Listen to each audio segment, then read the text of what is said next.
Welcome to Wisdom Atlas. What if I told you that everything you think you know about negotiation is wrong? Most people have a preconceived idea of what it means to negotiate. They picture meeting rooms, contracts, and handshakes. But the truth is much more complex and fascinating. Most people think that negotiating is about meeting in the middle, finding that magical compromise where everyone wins a little bit. They believe it's about give and take, making concessions to reach an agreement. But that's the recipe for mediocrity, for missing out on something better. In reality, negotiation is a subtle art that goes far beyond simple compromises. It's a complex dance where every move counts, where every word can make the difference between success and failure. Real experts, the kind of negotiators who get what they want without upsetting anyone, never settle for half. They know that every negotiation is an opportunity to create value, build lasting relationships, and find innovative solutions. They understand that the key to successful negotiation lies in preparation, understanding the other party's needs, and the ability to communicate effectively. Think about it. Negotiation isn't just about closing deals, it's the language of life. Every day we negotiate, whether it's at work, at home, or even with ourselves. It's an essential skill that can transform our daily lives. Whether you're asking for a raise, resolving a conflict with a loved one, or even getting your kids to eat their vegetables, your ability to negotiate effectively determines the outcome. And this ability can be developed and perfected with time and practice. Your ability to negotiate effectively determines the outcome, and believe me, the stakes are higher than you think. Good negotiation can open doors, create opportunities, and change the course of your life. The right negotiation tactics can mean the difference between crushing your sales goals and missing out on a once-in-a-lifetime opportunity. They can also influence your career, your personal relationships, and even your overall well-being.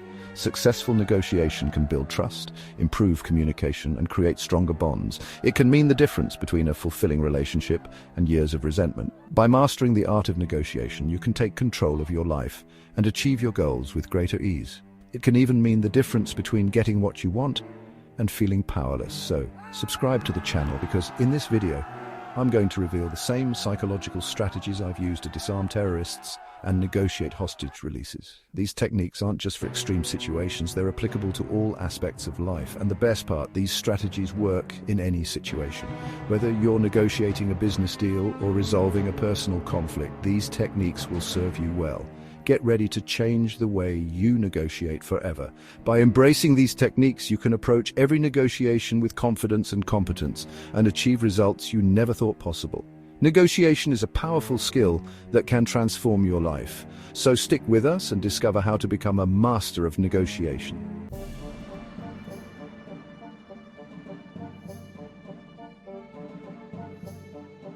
Let's talk about why most negotiations fail. Negotiating is tricky, like a strategy game where every move matters, but many people fall into a common trap. The biggest mistake people make, they rush to compromise, falling into the compromise trap. It's a quick fix, but it's often not effective. They go in thinking, okay, let's split the difference and be done with it. But that kind of thinking limits what's possible. It's like entering a boxing ring aiming for a tie. You're not there to win, just to survive. You can do so much better. By aiming higher, you can get much better results. Compromising too quickly tells the other side you haven't even tried to understand their needs. It shows a lack of effort. It shouts, I'm not really invested in this. And that can hurt your professional reputation. And most importantly, it leaves you with a deal that doesn't fully satisfy anyone. A poorly handled compromise can create long-term problems. Remember, real negotiation is about finding creative solutions that give everyone more of what they want. That's where the real skill lies. Now picture this, you're negotiating a new job offer. You're excited but also nervous. You want a higher salary, but the company is hesitant. It's a tricky situation. Instead of immediately accepting a lower number, you show understanding by asking questions to learn about their limitations. You show you're willing to listen. Maybe they have a limited budget this quarter, but can offer you more vacation days or stock options. You explore all the possibilities, see? You just made the pie bigger instead of settling for a smaller slice. It's a win-win.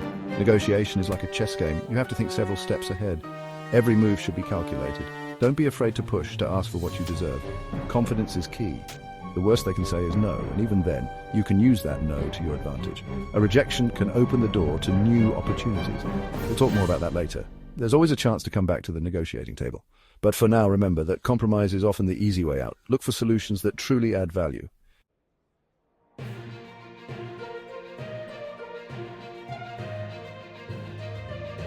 The second thing that makes negotiations fail? Letting your emotions take over the conversation. This can happen in different ways, whether it's frustration, anger, or even getting too excited. Getting angry, defensive, or even overly enthusiastic can instantly derail the whole process. Strong emotions can cloud your judgment and make you say or do things you'll regret later. It's like throwing fuel on a fire. A small spark can turn into an uncontrollable blaze if it's not managed. You lose your influence, your clear thinking, and most importantly, your credibility. The other people involved might start to doubt your ability to handle the situation professionally. Remember, negotiation is a battle of perceptions. How you are seen by others can have a huge impact on the final outcome. The side that appears more in control, more rational, usually wins. Self-control is often seen as a sign of strength and competence. This doesn't mean you have to be a robot, but it does mean you need to master your emotions. It's important to show you're human, but without letting your emotions run the show. Take a deep breath, pause before you speak, and choose your words carefully. A thoughtful response is always more effective than a knee-jerk reaction. Let me tell you about a time I negotiated a hostage release with a very unstable individual. It was an extremely tense situation where every word mattered. He was agitated, yelling and making threats. The tension was palpable, and it was crucial not to escalate the situation. Instead of mirroring his energy, I stayed calm, spoke softly, and focused on understanding his demands.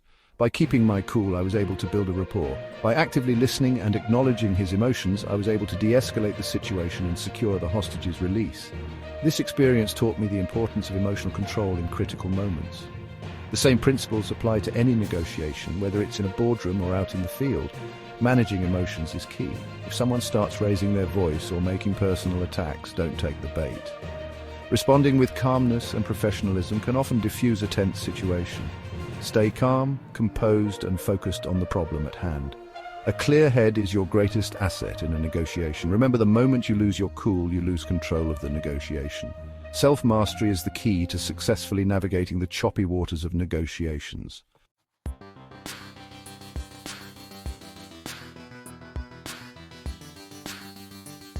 Here's another common mistake: jumping into a negotiation without a plan. You wouldn't go to a job interview without preparing your answers, right? Negotiation is no different. You need to have a clear understanding of your goals, your bottom line, and what the other person wants. Think of it like building a house. You don't just start laying bricks, you need a blueprint, a clear vision of what you want to achieve. Without a strategy, you're just winging it, hoping for the best. And hope is not a strategy. Let me give you an example. I worked with a CEO who was about to close a major acquisition. He was so focused on winning that he hadn't considered the long-term implications or potential pitfalls. We worked together to develop a comprehensive strategy, identifying his non-negotiables, his ideal outcome, and possible concessions. By the time he entered that negotiation, he was ready for anything. Preparation is key. Take the time to research the other party, anticipate their moves, and come up with a plan B, even a plan C. Remember, the more prepared you are, the more confident you'll feel, and the more likely you are to achieve your goals.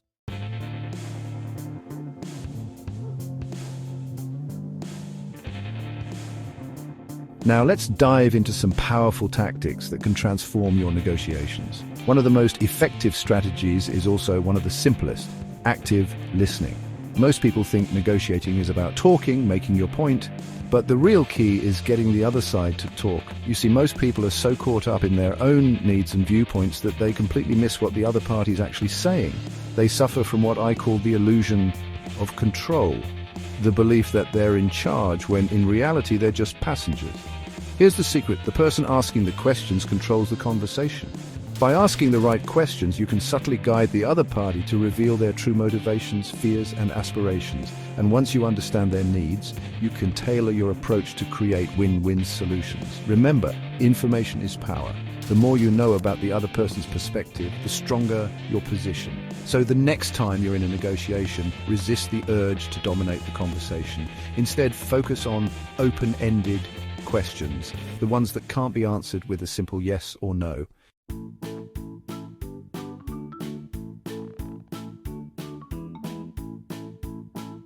Let's talk about some specific active listening techniques that can greatly improve your negotiation skills.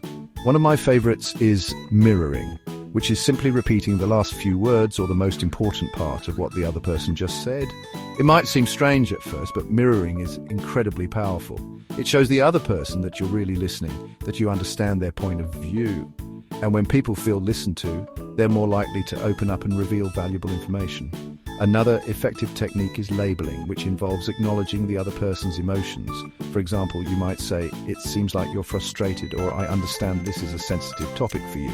Labeling is like emotional judo. It disarms the other person by acknowledging their feelings, making them feel heard and understood. And once you've validated their emotions, you can start steering the conversation in a more productive direction.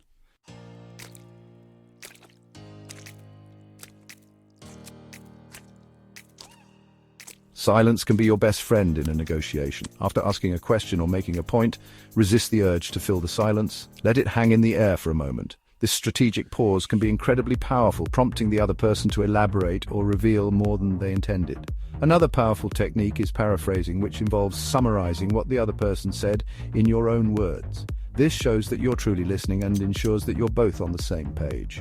For example, you might say, "So, if I understand you correctly, you're concerned about X because of Y, and you're looking for a solution that involves Z." This not only clarifies their position, but also gives you an opportunity to reframe the conversation in a way that's beneficial to you. Remember, active listening is not about passively absorbing information. It's about actively engaging with the other person, understanding their perspective, and using that knowledge to your advantage. By mastering these techniques, you can build rapport, uncover hidden needs, and ultimately negotiate more effectively.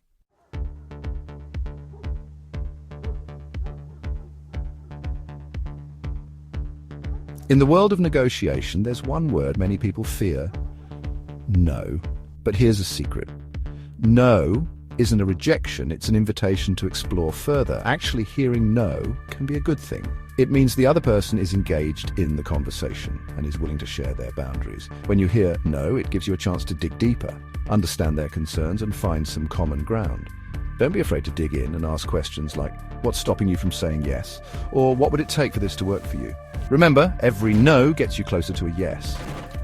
The goal isn't to avoid no, but to use it as a tool to uncover the other person's hidden motivations and needs. So, the next time you hear no, don't get discouraged, be happy. It's a chance to negotiate more effectively and reach a win-win outcome.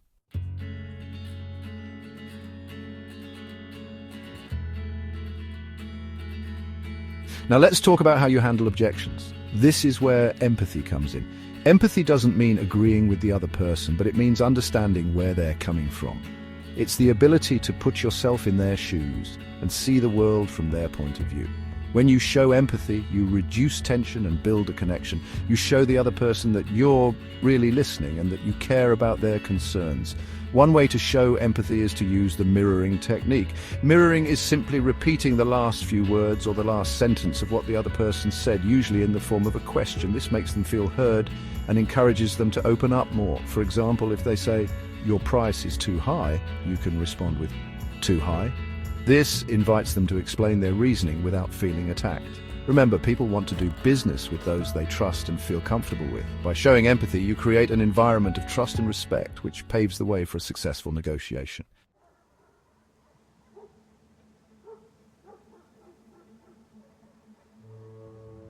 Let me tell you a story about a salesperson who used empathy and emotional control to close a deal with a tough customer.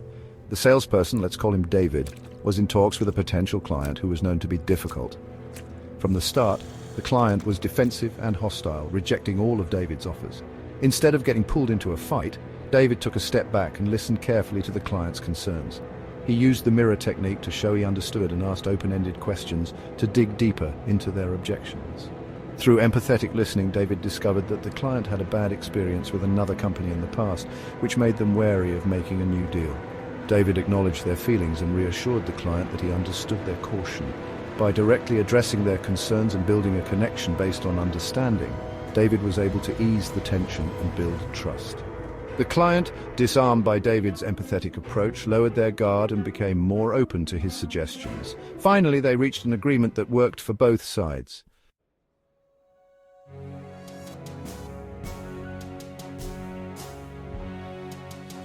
You've set the stage, mastered active listening, and even turned no into an opportunity. Now it's time to fine-tune the way you express yourself. In a negotiation, it's not just what you say that matters, but how you say it.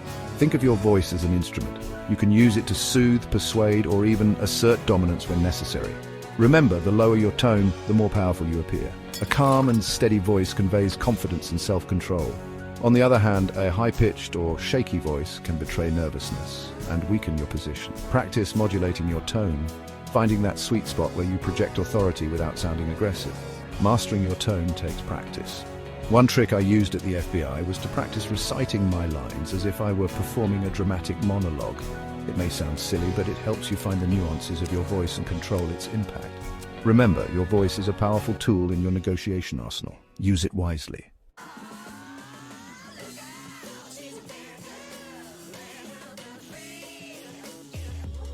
Labeling is all about recognizing the other person's emotions. It's about saying the things they might be thinking, but are hesitant to say out loud. For example, if someone seems hesitant about your proposal, you could say, "It seems like you have some concerns about the timeline." By simply labeling their emotion, here, concern, you validate their feelings and invite them to express themselves. This shows that you're listening, you understand, and you're genuinely looking for a solution that works for both of you. Think about it. When someone really listens to you and acknowledges your feelings, don't you feel more comfortable opening up to them? That's the power of labeling. It helps build trust and rapport, which are crucial for any successful negotiation. Remember, the goal isn't to manipulate or trick the other person. It's about fostering a collaborative environment where both parties feel heard, respected, and understood. When you achieve that, you're well on your way to reaching a mutually beneficial agreement.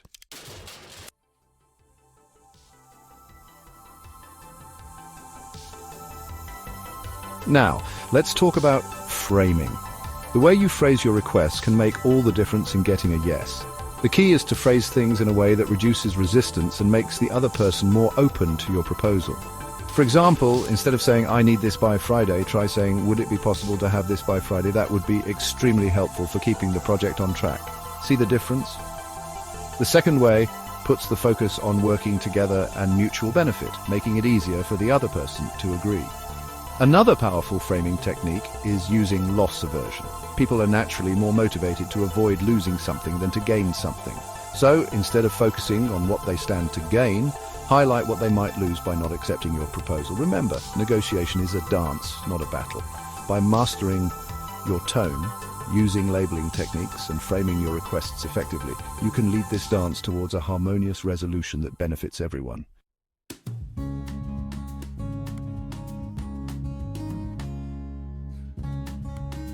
Congratulations! You've just learned some of the most effective negotiation tactics used by both hostage negotiators and CEOs. Remember, negotiating isn't about being ruthless, but about being smart, prepared, and understanding. We talked about the importance of active listening, the power of no, and how to use your voice and body language to your advantage. You learned how to calm things down with tactical empathy and steer the conversation toward a win-win outcome. But knowledge without action is useless. The real power of these techniques comes from using them. Don't let this information just sit there. I want you to take these tools, go out into the world and start negotiating like a pro. Whether you're negotiating a salary, a business deal, or even just deciding where to eat with your partner, the principles we've discussed today can help you get better results in all areas of your life. Remember, every interaction is a negotiation. Are you ready to win?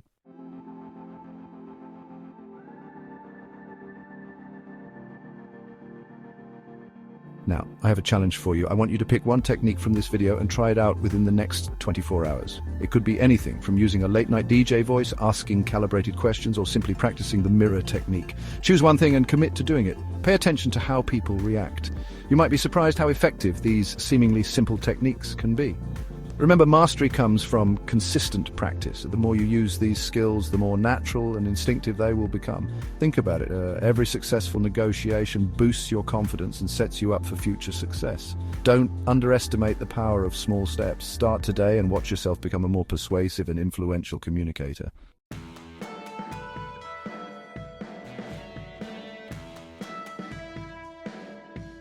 Negotiation is a lifelong journey. There's always something new to learn, to refine, to master, but the journey begins with a single step. By taking action and using these techniques, you're already on your way to becoming a more confident, persuasive, and successful negotiator. Remember, you have the power to reach your goals and get what you want in life. It all starts with mastering the art of negotiation. Don't be afraid to ask for what you deserve. Be confident, be prepared, and never be afraid to walk away from a deal that isn't right for you. Like this video if you found it helpful and subscribe for more powerful tips. Bienvenue dans l'univers fascinant des techniques de négociation avancées. Ici, on décortique les stratégies de haut niveau utilisées par les pros de la négociation. Ci sont les secrets qui peuvent transformer un bon négociateur en un maître de la négociation. On commence tout de suite avec l'ancrage. Imaginez, vous posez en point de départ une position initiale forte pour influencer tout le cours de la négociation. En lançant une ancre haute ou basse, vous rendez les offres suivantes plus raisonnables. C'est une tactique psychologique redoutable pour prendre l'avantage. Ensuite, parlons de BATNA, meilleure alternative à un accord négocié.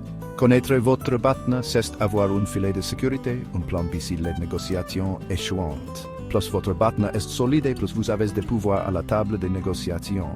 Autre stratégie clé, le grignotage. Imaginez, l'accord principal est conclu et là vous demandez de toutes petites concessions supplémentaires, des petits plus qui paraissent insignifiants par rapport à l'ensemble, mais qui, cumulés, peuvent représenter une valeur considérable. Passons au bracketing, une technique essentielle. Il s'agit de définir une fourchette pour vos offres et contre-offres. En fixant les limites de la négociation, vous la guidez vers un résultat plus avantageux pour vous. Enfin, parlons du flinch, la réaction instinctive. C'est une réaction physique ou verbale à une proposition qui exprime le mécontentement ou la surprise. Le but, amener l'autre partie à reconsidérer sa position et qui sait, à faire une meilleure offre. Ces techniques avancées demandent de la pratique et de la subtilité. C'est certain, mais en les maîtrisant, vous propulsez vos compétences en négociation vers de nouveaux sommets. N'oubliez jamais, la négociation est un art, un véritable voyage, et avec si subtil, vous êtes bien équipé pour naviguer dans les eaux parfois tumultueuses des négociations, même les plus difficiles.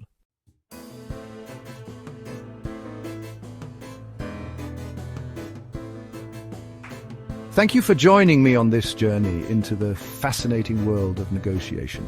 Remember, the power to get what you want is within your reach. Now, go out there and make it happen.